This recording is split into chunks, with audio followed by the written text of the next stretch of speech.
नमस्कार सभी साथियों को स्वागत करता हूं सभी का इस यूट्यूब चैनल पर। मित्रों, आज हम हिंदी व्याकरण का मॉडल पेपर नंबर 4 हल करने वाले हैं। हिंदी व्याकरण के इस मॉडल पेपर में आपको संपूर्ण सिलेबस से 30 बेहद महत्वपूर्ण प्रश्न देखने को मिलेंगे, जो कि आपके रीट प्री का जो एग्ज़ाम है उसके लिए, साथ ही रीट मेंस, सीटेट या CET, first grade, second grade एवं अन्य जो सभी शिक्षक भर्तियां हैं, इन सभी के लिए बेहद उपयोगी हिंदी व्याकरण का ये मॉडल पेपर नंबर 4 रहेगा। तो पूरे 30 प्रश्नों को हल करना, चलिए एक एक प्रश्नों को देखते हैं। पहला प्रश्न आपसे क्या पूछ रहा है? प्रश्न संख्या 1 है, तेज दौड़ती हुई गाय को उसने पकड़ लिया। वाक्य में तेज पद है, क्रिया विशेषण पद है, सर्वनाम पद है, विशेषण पद है या क्रिया पद है। तो देखो, वाक्य दे रखा है तेज दौड़ती हुई गाय को उसने पकड़ लिया। अब यहाँ पर तेज पद पूछा गया है तो तेज सबसे पहले आ रहा है, ठीक है। अब यहाँ पर दौड़ती हुई गाय, भाई दौड़ना यहाँ पर क्या है? क्रिया। अब गाय कैसे दौड़ रही है? तेज दौड़ रही है। तो तेज शब्द क्रिया की क्या बता रहा है? विशेषता बता रहा है। इस वजह से तेज शब्द क्या रहेगा? क्रिया विशेषण पद रहेगा। साथियों, पहले प्रश्न में पहला विकल्प आपका सही आंसर है। प्रश्न संख्या 2 की ओर बढ़ेंगे। दूसरा प्रश्न पूछ रहा है, हिंदी शब्दकोश में किसे का क्रम किस शब्द के बाद आता है? क, छ, त्र और ज्ञ। तो देखो, किसे का क्रम पूछा गया है और हिंदी शब्दकोश में देखो किसे का अगर क्रम देखें तो किसे का निर्माण हुआ है क प्लस शेष है। किससे? क प्लस शेष है किसे शब्द बना है।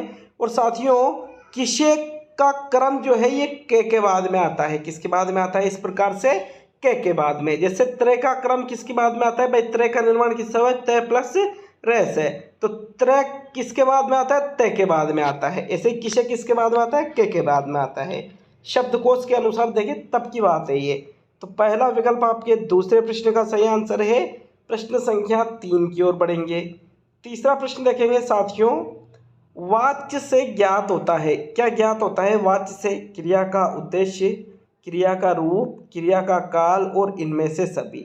तो जो वाच्य होते हैं, कृतवाच्य, क्रमवाच्य, भाववाच्य, आपने देखे होंगे इनको। अगर हम बात करें कि वाच्य से क्या ज्ञात होता है, तो वाच्य से ज्ञात होता है क्रिया का उद्देश्य। पहला विकल्प आपके तीसरे प्रश्न का आंसर होगा। प्रश्न संख्या 4 को देखेंगे। चौथा प्रश्न देखेंगे, उससे पहले आप सभी को सूचना दे दूं कि यदि आप रीट पात्रता परीक्षा 2024 की तैयारी कर रहे हैं, जिसको रीट प्री एग्जाम भी बोला जाता है, तो साथियों इसके लिए हमने study with PN Lodha application जो प्ले स्टोर पर उपलब्ध है, इस ऐप पर हमने रीट प्री के लिए लेवल 1 हेतु भी और लेवल 2 के लिए भी अभी एक कोर्स लॉन्च किया है, जिसमें आपको हस्तलिखित नोट्स के साथ में टॉपिक वाइज टेस्ट सीरीज देखने को मिलेगी और टॉपिक वाइज के बाद में आपको मैराथन टेस्ट भी प्रत्येक सब्जेक्ट के साथ ऑल सब्जेक्ट के मैराथन टेस्ट भी उसमें देखने को मिलेंगे। तो अगर आप प्री एग्ज़ाम की तैयारी कर रहे हैं रीट प्री की, तो कोर्स को ज्वाइन जरूर करिएगा। बिल्कुल नाम मात्र की फीस रखी गई है 1 वर्ष के लिए, 1 महीने के रिचार्ज से भी कम। तो साथियों, मैंने ऐप डाउनलोड का जो लिंक है वो कमेंट बॉक्स में दे रखा है, आप कमेंट बॉक्स में जाकर के भी ऐप को डाउनलोड कर सकते हो। देखो, चौथा प्रश्न पूछ रहा है, ऊष्म व्यंजनों का उचित क्रम है। श, स, श है, स, श, स है, स, श, श है और श, स है, श। तो ऊष्म व्यंजनों की संख्या हिंदी में कितनी होती है? 4 होती है। कितनी होती है? 4 होती है। सबसे पहले आता है शलगम वाला, फिर षटकोण वाला, फिर सरोता वाला और फिर है हल वाला। तो इन ऊष्म व्यंजनों का सही क्रम क्या रहेगा? श, श, स है। कौन से विकल्प में दे रखा है? दूसरे विकल्प में दे रखा है। चौथे प्रश्न का विकल्प 2 सही रहेगा मित्रों। प्रश्न संख्या 5 को देखेंगे। प्रश्न नंबर 5 पूछ रहा है आपसे, पंडित जी ने बड़े प्रेम से भोजन किया। एक वाक्य है ये। पंडित जी शब्द में कारक है, करण कारक, अपदान कारक, अधिकरण कारक और कर्ता कारक। तो कारक की पहचान के लिए हमें कारक चिन्ह याद होना अत्यंत आवश्यक है। वही कारक की हमें पहचान करना है तो कारक चिन्ह आपको याद होना बेहद जरूरी है साथियों। पंडित जी ने, किसने? पंडित जी ने। तो पंडित जी यहाँ पर क्या करता है, और कर्ता ने कर्म को करण से, इस प्रकार जो कारक चिन्ह होते हैं सारे आपको याद होना चाहिए। तो यहाँ ने आ रहा है और कर्ता ने, कर्ता कारक चिन्ह, कर्ता का कारक चिन्ह है ये ने। इस प्रकार आपके 5वें प्रश्न में पंडित जी में कौन सा कारक रहेगा? कर्ता कारक। विकल्प आपके 4 सही रहेगा प्रश्न नंबर 5 का। प्रश्न संख्या 6 की ओर बढ़ेंगे।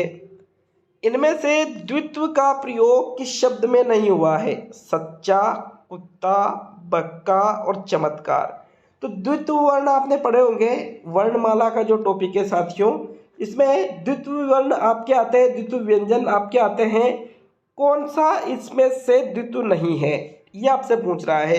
तो देखो, अगर हम बात करें सच्चा की, तो इसमें एक तो चे आधा है और एक चे पूरा है, सच्चा।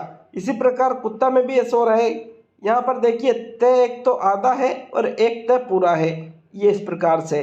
फिर बक्का में भी एक का आधा और एक पूरा, लेकिन चमत्कार में त ही आधा है, त पूरा नहीं, एक साथ आना चाहिए ये चीजें, तो फिर वो द्वित्व कहलाता है। लेकिन यह ऐसा नहीं हो रहा है, इस वजह से 6ठे प्रश्न का चौथा विकल्प आपका आंसर होगा।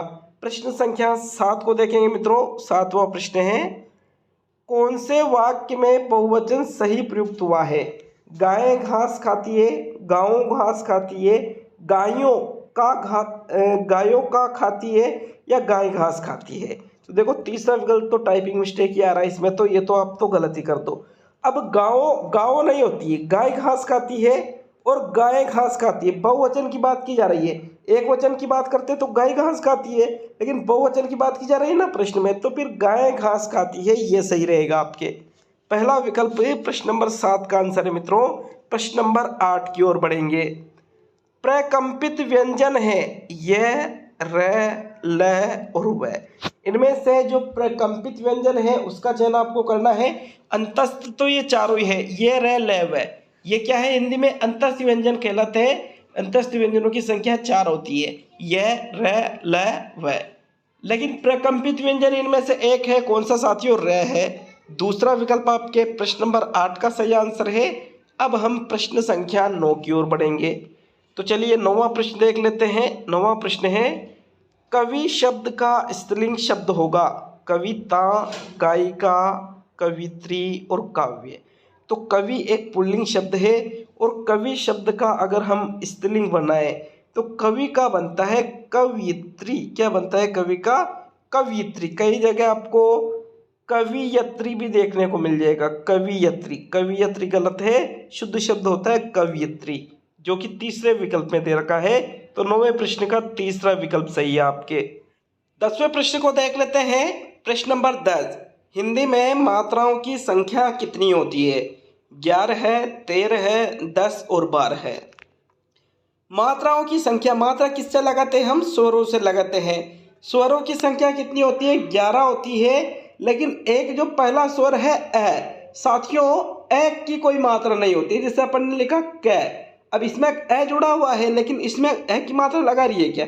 अगर अपन आ की मात्रा लगाएंगे तो एक डंडा खींच देंगे, ई की लगाएंगे, ऊ की लगाएंगे, तो इनमें आपको कुछ करना पड़ेगा, लेकिन ए की मात्रा में कुछ भी नहीं करना पड़ता है। तो इस प्रकार हिंदी में मात्राओं की संख्या कितनी हो जाती है? 10 हो जाती है साथियों। तीसरा विकल्प 10वें प्रश्न का आंसर है।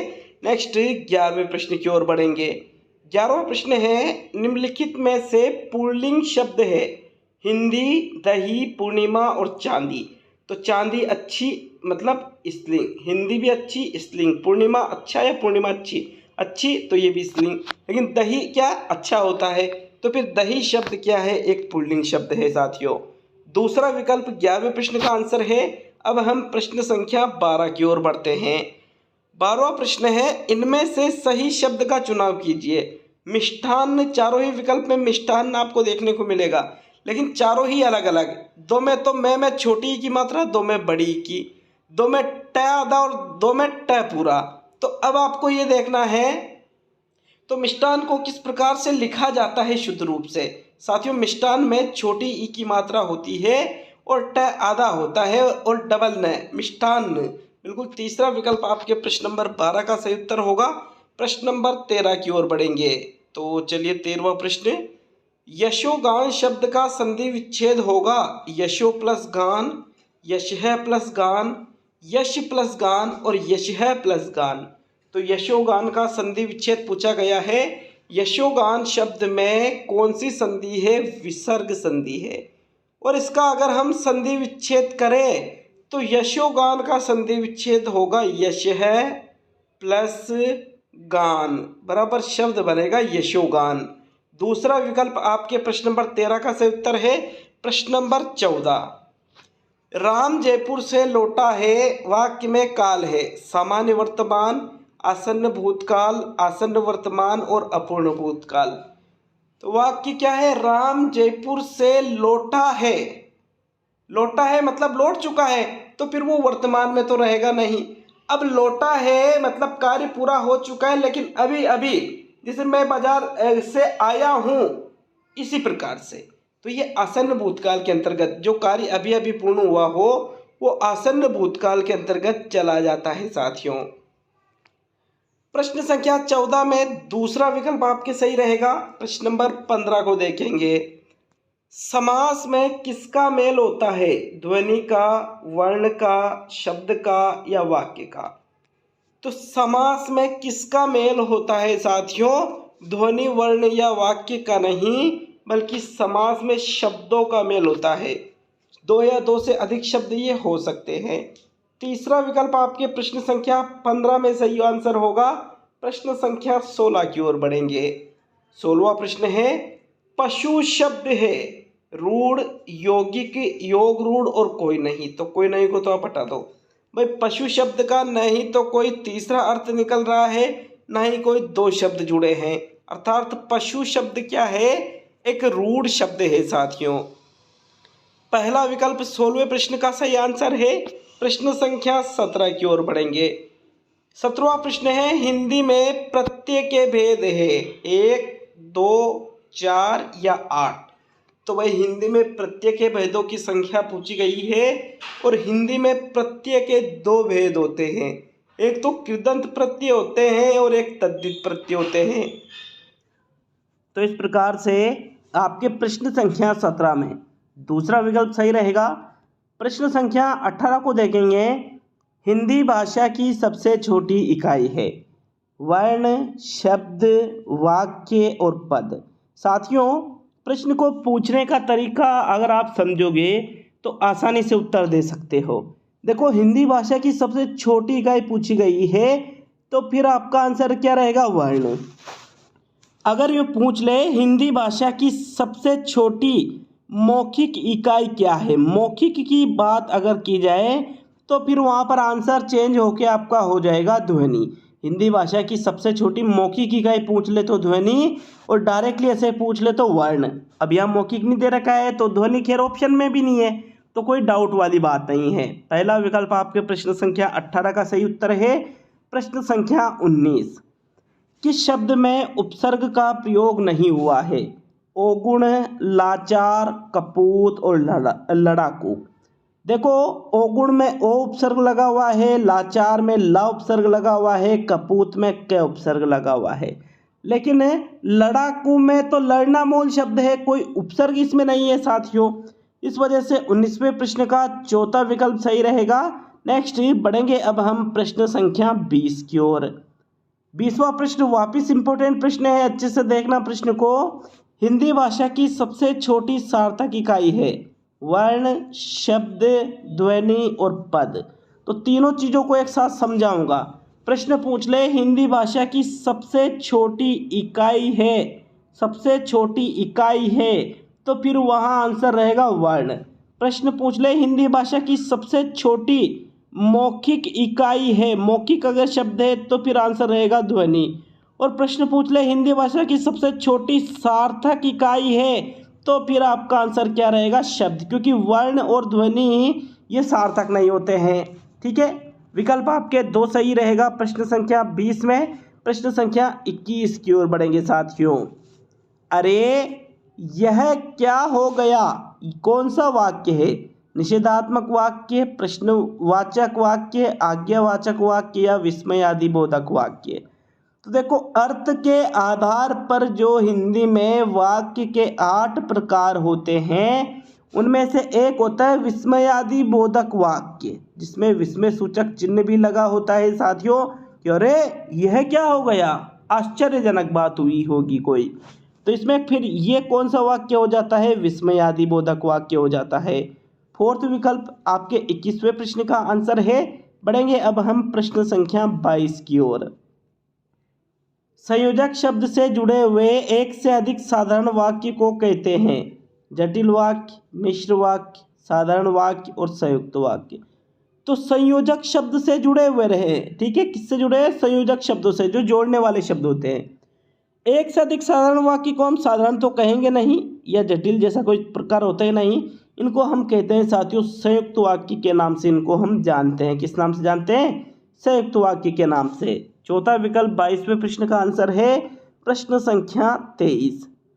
निम्न में से अशुद्ध है वर्ष में होने वाला वार्षिक जो पहले का हो भूतपूर्व, हाथ से लिखी पुस्तक पांडुलिपि और शक्ति का उपासक शिव। तो यहाँ इनमें से कौन सा शुद्ध लग रहा है आपको। तो देखो पहला विकल्प है वर्ष में होने वाले को हम वार्षिक कहते हैं, जो पहले का हो उसको भूतपूर्व कहते हैं और हाथ से लिखी पुस्तक पांडुलिपि होती है।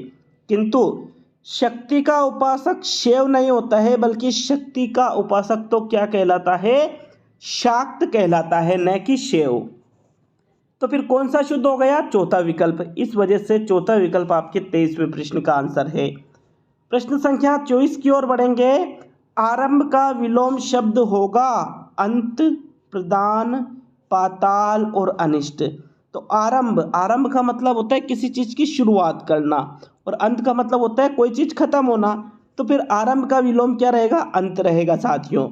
24 में आपके फर्स्ट विकल्प सही रहेगा। प्रश्न संख्या 25 को देख लेते हैं। कृषक का पर्यायवाची शब्द है किसान, रंक, सन्यासी और वीर। कृषक का मतलब किससे लिया जाता है, किसान से लिया जाता है। तो कृषक का पर्यायवाची शब्द क्या रहेगा, किसान रहेगा। पहला विकल्प 25वें प्रश्न का आंसर है। 26 की ओर बढ़ते हैं।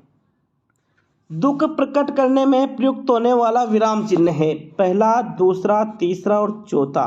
साथियों दुख प्रकट करने के लिए, जैसे हाय राम मैं तो लुट गया, इस प्रकार से वाक्य देखे होंगे आपने। तो ये दुख प्रकट करने के लिए बोला जा रहा है। कौन से विराम चिन्ह का प्रयोग किया जाता है, विस्मय सूचक चिन्ह का, जो कि तीसरे विकल्प में दे रखा है। अतः तीसरा ही विकल्प 26 का सही आंसर है। 27 है पानी पीकर नाम पूछना निरर्थक है। वाक्य किस प्रकार के दोष को दर्शाता है, वर्तनी दोष, अनावश्यक दोष, सर्वनाम दोष और मुहावरे का दोष। तो देखो पानी पीकर नाम पूछना निरर्थक है, ऐसा नहीं होता है। वाक्य होता है पानी पीकर जात पूछना, क्या है, पानी पीकर जात पूछना निरर्थक है। तो भाई नाम पूछना नहीं, जात पूछना आना चाहिए। ये मुहावरे से संबंधित त्रुटि हो रही है, और मुहावरे का दोष कौन से विकल्प में दे रखा है, चौथे विकल्प में। अतः 27वें प्रश्न का चौथा ही विकल्प आपका आंसर है। 28 की ओर बढ़ेंगे। निम्नलिखित में से शुद्ध शब्द है निधि, गोपिनी, दारिद्र्यता और सदृश्य। तो देखो सदृश्य नहीं, सादृश्य, सा होना चाहिए, ये गलत है। ये और था प्रत्यय साथ साथ लग रहा है, गलत हो गया। गोपिनी और निधि, तो इनमें से कौन सा शुद्ध शब्द है साथियों, निधि शब्द शुद्ध है। पहला विकल्प आपके 28वें प्रश्न का सही आंसर है। अब हम सेकंड लास्ट मतलब 29वें प्रश्न की ओर बढ़ते हैं। अच्छा लगे वीडियो को लाइक करके जाना, और चैनल पर नए हो तो चैनल को सब्सक्राइब भी जरूर करके जाइएगा साथियों। 29वां प्रश्न है फूला ने समाना मुहावरे का सही अर्थ होगा कलंकित होना, बहुत प्रसन्न होना, खूब मौज करना और उत्तरदायित्व होना। तो फूला ने समाना, आपने कई बार इस मुहावरे को सुना भी होगा, पढ़ा भी होगा साथियों। इसका सही अर्थ क्या आता है, बहुत प्रसन्न होना। दूसरा विकल्प 29वें प्रश्न का सही उत्तर है। 30वां क्वेश्चन देखेंगे। काल का तात्पर्य है कल, मृत्यु, अवधि और समय। तो काल का तात्पर्य कल से तो नहीं लिया जाएगा, मृत्यु, समय या अवधि। साथियों काल का जो नॉर्मल अर्थ लिया जाता है वो समय से लिया जाता है, खैर ये चीज़ें वाक्य के प्रयोग पर भी निर्भर करती है कि किस वाक्य में किस प्रकार से इस शब्द का यूज किया गया है। तो हिंदी का टेस्ट नंबर 4 कंप्लीट होता है। मिलते हैं जल्दी ही अगले वीडियो में।